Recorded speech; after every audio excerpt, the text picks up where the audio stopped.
எல்லாரும் இது வரைக்கும் விஷ்ணு சஹஸ்ரநாமத்தை பொறுமையாக இருந்து கூட இருந்து கேட்டீங்க. ரொம்ப பெரிய விஷயம் இது. இது வந்து எல்லாருக்கும் கிடைக்கிறது இல்லை பாக்கியம். சொல்கிறதுக்கு பாக்கியம் கிடைக்கிறது அதை விட கஷ்டம். சொல்கிறதுக்கு ஒரு பாக்கியம் எனக்கு கிடைச்சதே, அந்த கொடுப்பனை அது ஒன்றே போகணும். வாழ்நாளுக்கு வந்து அது ஒன்று போகிறோம். விஷ்ணு சஹஸ்ரநாமத்துக்கு ஒரு விளக்கம் சொல்ல முடியும்னு நான் நினைக்கவே இல்லை. நானே நினைக்கல. எனக்கே விஷ்ணு சஹஸ்ரநாமத்துக்கு நம்ம சொல்லுவோமா, சொல்லி முடிப்போமான்னு. என்னவோ அதுவும் அதான் சர்வம் கிருஷ்ணார்ப்பணம் சொன்னேன் பாருங்க. அதுதான் பகவான் தான் மனசுக்குள்ளே வந்து பூத்தான். கடைசி வரைக்கும் எவ்வளவோ எல்லாத்தையும் பார்த்தேன். ஆனால் இதில் எத்தனையோ நான் ரெஃபர் பண்ணி சொல்லியிருக்கேன். சொன்னதெல்லாம் வந்து வெறும் அப்படியே எடுத்து ஈஸியாக படிச்சுன்னு சொல்லிடுற விஷயம் கிடையாது இது. இது வந்து பல தப்பாக இருக்கக்கூடாதுன்றது ஒரு முக்கியமான எண்ணம். ரெண்டாவது, எல்லா இதையும் நம்ம ரெஃபர் பண்ணாதான் ஒரு வார்த்தையை கரெக்டாக கொண்டு வந்து சொல்ல முடியும். என்ன என்ன கொண்டு வந்து எப்படி சொல்லணுன்றது கூட இருக்கு. அதுக்கு நான் ஒரு ஒரு கிளிப் ஒன்று ரங்கநாதன் கூட அனுப்பிச்சேன். இதை பாருங்க, இப்படி இப்படி ஒரு வியாக்கியானம் பண்ணுறாரு. இந்த வியாக்கியானத்தில் என்ன புரியுது, இதை தான் நான் எடுத்துக்கிறேன். இதை தான் நான் வந்து இந்த மாதிரி சொன்னால் புரியாதுன்றதுனால தான் நான் நம்மளுக்கு தெரியிற எளிய லாங்குவேஜில் சொல்கிறேன். அதனால எனக்கு அனுப்பிச்சு ரங்கநாதன்கிட்ட கேட்கவும் கேட்டேன், பேசினேன் அதை பற்றி.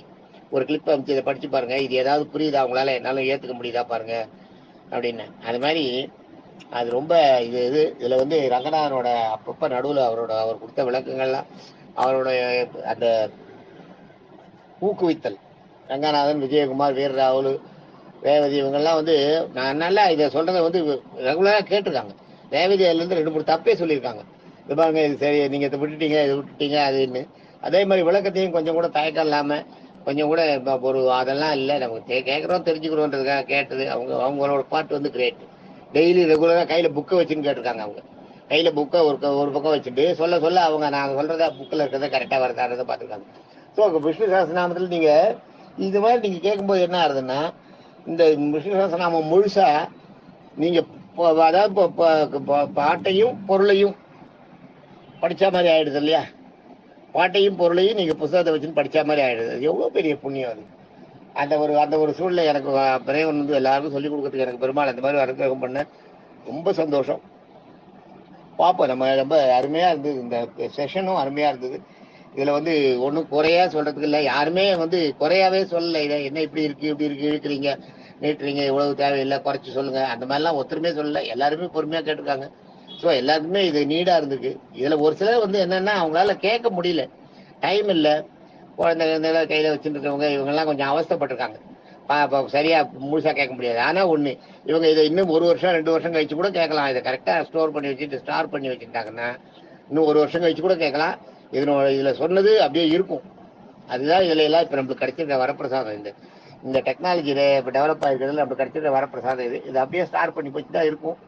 இவங்க இப்போ இல்லை, என்றைக்கு வேணாலும் கேட்கலாம். எப்போ டைம் கிடைக்கிறதோ, எங்கேயாலும் ட்ரெயினில் கீனில் ஊருக்கு போகும்போது உட்காந்துருக்க நேரத்தில் காதில் ஹெட்செட்டை போட்டு நீங்கள் பாட்டுக்கு கேட்டுன்னு போகலாம். ஆனால் எல்லாரும் கேளுங்க கடைசி வரைக்கும். அதுதான் நான் சொல்கிறேன். மறுபடியும் இந்த குரூப்பில் சேரணும்னு விருப்பம் இருக்கிறவங்க, அடுத்து ஆரம்பிக்க போகிற குரூப்பில் என்ன சொல்ல போகிறேன்னு எனக்கே தெரியல.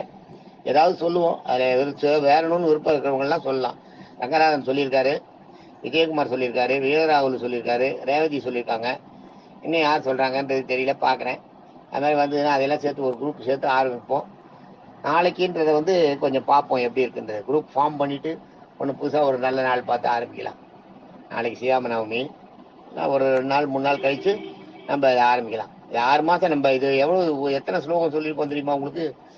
அது முதல்ல ஒரு 30, அப்புறம் ஒரு 108, 138, அப்புறம் ஒரு 32, 138 ரெண்டும் 140, 30, 170, அப்புறம் ஒரு காயான வாசா ஒன்று, 171 நாள் இந்த ஸ்லோகம் சொல்லியிருக்கோம். நம்ம 1008 இது இல்லையா, 108 ஸ்லோகம் இது.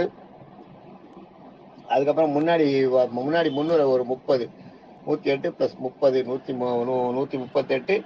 அப்புறம் நம்ம பின்னாடி பலஸ்ருதியில் ஒரு 32, 138, 30, 168, 170, அப்புறம் காயன வாச்சா ஒன்று, 171 ஸ்லோகம் சொல்லியிருக்கோம். கிட்டத்தட்ட 6 மாதம் கண்டினியூஸாக. இதில் ஒரே ஒரு தடவை 2-3 நாள் நான் என் சன்னு வந்தப்போ வெளியூர் போயிட்டேன். அந்த நேரத்தில் என்னால் சொல்ல முடியல. 2 நாள் சொல்ல முடியலன்னு நினைக்கிறேன். மற்றபடி ஒரு நாள் கூட ஒரு இது லைஃப் இல்லாத கடைசி வரைக்கும் சொல்லி முடிச்சுக்கிறது ஒரு பெரிய விஷயம். அதை நான் உங்களுக்கு சொல்லி முடிச்சுருக்கேன். நீங்கள் அதை கேட்டிருக்கீங்க. எனக்கு சொன்ன புண்ணியம் அதான். உங்களுக்கு நீங்கள் கேட்டதை விட எனக்கு நான் என் வாயால் சொன்னேன் பார்த்தீங்களா அர்த்தம், அதுவே எனக்கு ஒரு பெரிய பெரிய மனசு நிறைவு, எனக்கு ஒரு பெரிய புண்ணியம். என்னவோ பெருமாள் அனுகிரகத்தில் தான். நான் ஒன்றும் சொல்ல, என்ன எல்லாம் ஆட்டு வைக்கிறவன் அவன் தான். நான் சொல்ல போகிறேன் எல்லாம் அவன் செயல்னு. அது மாதிரி அவர் தான். அவர் எப்படியோ இவ்வளோ தூரம் நடத்தி கொடுத்துருக்காரு. நானே எதிர்பார்க்கல இது புதுசாக இவ்வளோ கம்ப்ளீட்டாக கொண்டு கிளியராக எல்லாத்தையும் முடிப்பேன்னு எல்லாம் பெருமாளோட இருக்கிறது தான். அதே மாதிரி அடுத்தது வேற ஒன்று ஆரம்பிப்போம். தேங்க்யூ.